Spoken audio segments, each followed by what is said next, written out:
Hey, ScannerDanner here, doing a little maintenance on my truck. I'm here at my friend Litwin Automotive, here at his garage. I was doing a tire recalibration on a new EBCM replacement, and while I'm here, I wanted to take care of my throttle body. My truck has about 85,000 miles on it now, and I really feel like I have a little bit of a delayed reaction when I step on the throttle.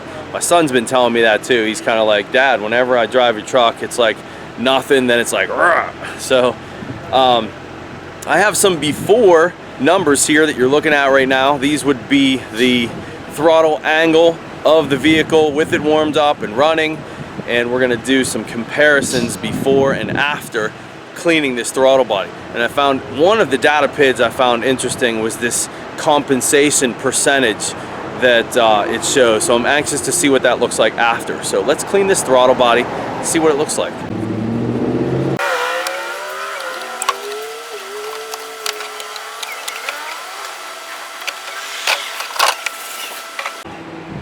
Oh, it's really dirty. Tough angle to show you the debris or the dirt. I can't get a very good shot of this with the sun. It is pretty dirty. Let's see if I can open this throttle bi-directionally.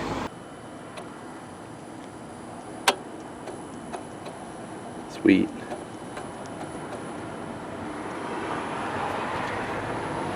This should show us pretty well now.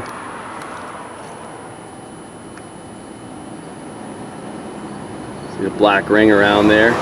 That's on the top and the bottom. All right, so the plan is I'm actually gonna do this with, since I'm by myself here, my friend Jim's out on a test drive. I'm gonna do this with the key on with this bi-directional control, and I'm gonna keep my fingers out of there, of course. We don't wanna put our fingers in here and have any safety issues there.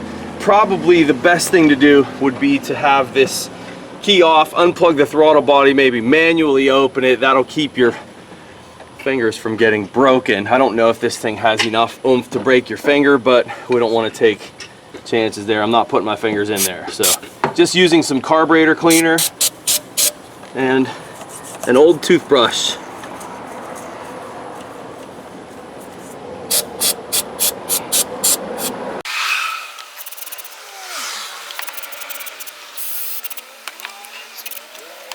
Been meaning to do this for a long time.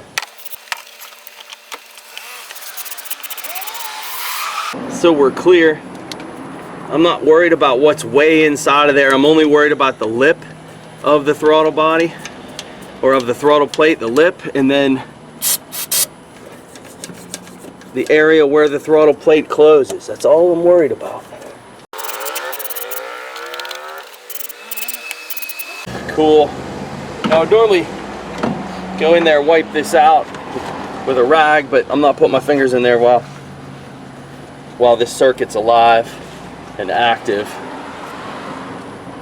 There's our after picture here, ladies and gentlemen. That's what we want it to look like, right in that bore area where that plate closes. All right, let's bi-directionally close this now.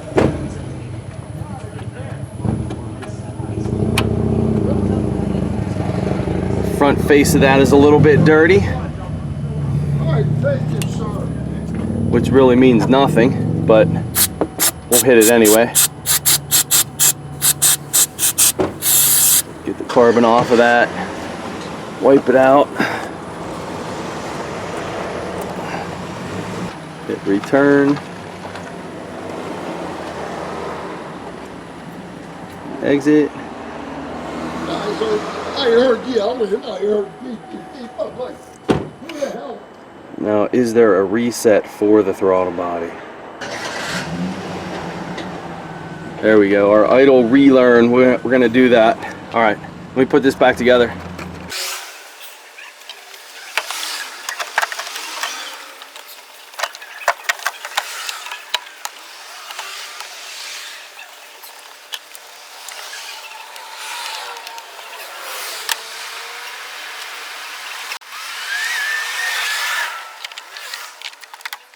That's it, boys and girls.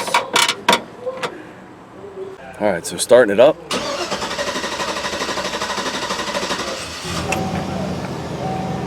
Let this memory clear a little bit here. Not memory, sorry. We'll let the carb clean clear. And let's do this idle learn reset. Engine must be off with the key on. Just to make sure you guys know where this is at. It's under module setup, then idle learn reset. Engine must be off, key, ignition key on. I did.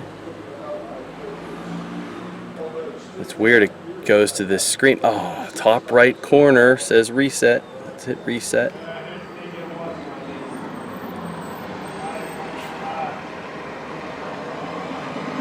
Okay, exit. And let's get these data PIDs back up now that we had before.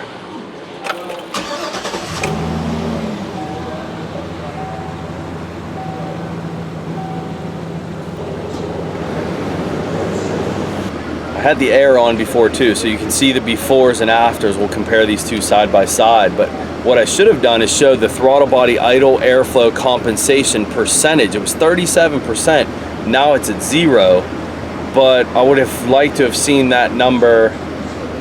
That's a learned number, so we'll have to watch that. So we'll take this thing for a drive, we'll watch it on the way home and see what kind of learned percentage there is along the way, and then update you guys from there. Maybe just take one final capture of it. I can see the TPS difference. So I was 14 or 15% before. Now I'm down to 8.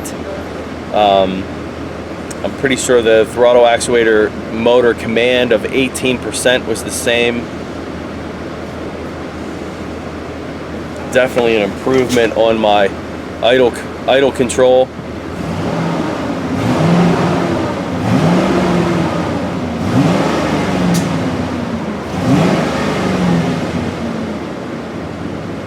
What I'm hoping for is a little bit better throttle response.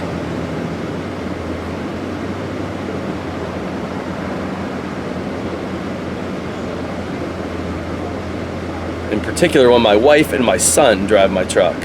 I guess I got used to it. Throttle body idle airflow compensation percentage. So the last question I have is, it's 0 now, but is it 0 because I reset the minimum idle, or I reset the idle position, the learned position, or is it 0 because I cleaned the throttle body? So that's unfortunate that I didn't check that first. So I can't answer that, but we will drive it and then get one final capture, which I'll throw in the screen here at the end after the test drive, the final throttle body airflow compensation, and then we'll end this video. So I hope you learned something on cleaning throttle bodies, what to look for. Some new info there with that TB idle airflow compensation. I like that. Next up, test drive. Let's see what that number comes out to after driving this truck for a little while. Hey guys, just a final follow-up to my throttle body cleaning. I said I'd get you guys a after shot of my idle compensation, or that learned value, and I just thought I'd take a few minutes here and show you my updated classroom. I'm super excited about it. So as you can see, no problem getting my truck in the room now. I have 2 garage doors, so when we're in the shop I can open these guys up. We have cars lined up outside, and really just kind of pulled right almost into the classroom while we're working. Pretty awesome. I'll show you the outside.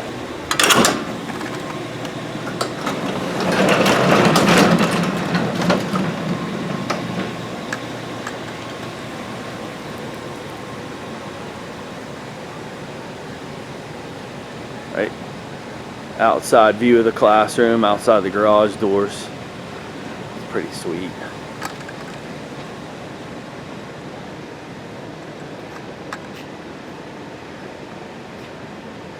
And they just put some diamond plate on the wall, some windows, so people can gaze in and check us out, see what we're doing. It's kind of cool. Digging my classroom. Thank you, Rosedale Tech, for giving me a place that I can educate people very well. All right, let's check out these data PIDs now. I guess I get you on the smart board, or I'll get you on the screen. Yeah, you guys will probably see the screen on the Veris better.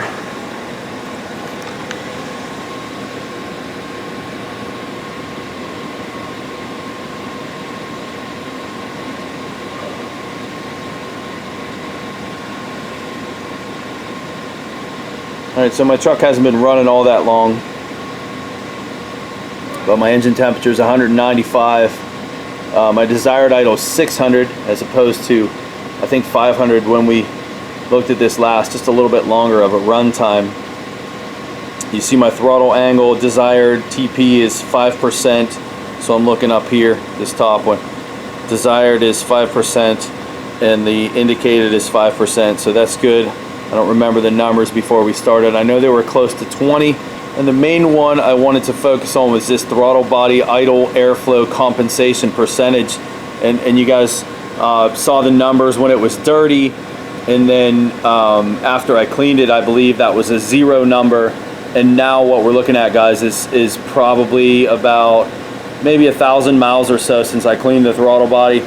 And you see the relearned number there is 6%. So it's pretty cool that we can actually see what the computer is using as far as compensation goes. I've been teaching this for years in chapter 20, idle speed controls, both with stepper motors and solenoid type valves to electronic throttle bodies, where we've talked about the limitations the computer puts on how much compensation it will allow for dirty throttle bodies and why a dirty throttle body causes a stalling problem. But now we have a data PID that we can look at. But what I don't know is what the maximum number is on these, but it's pretty cool that we can see the value the computer is using for this limitation. So thanks for joining me, guys. I hope you learned something there, and thanks for checking out my new room here at Rosedale Technical College. I'll see you guys next time.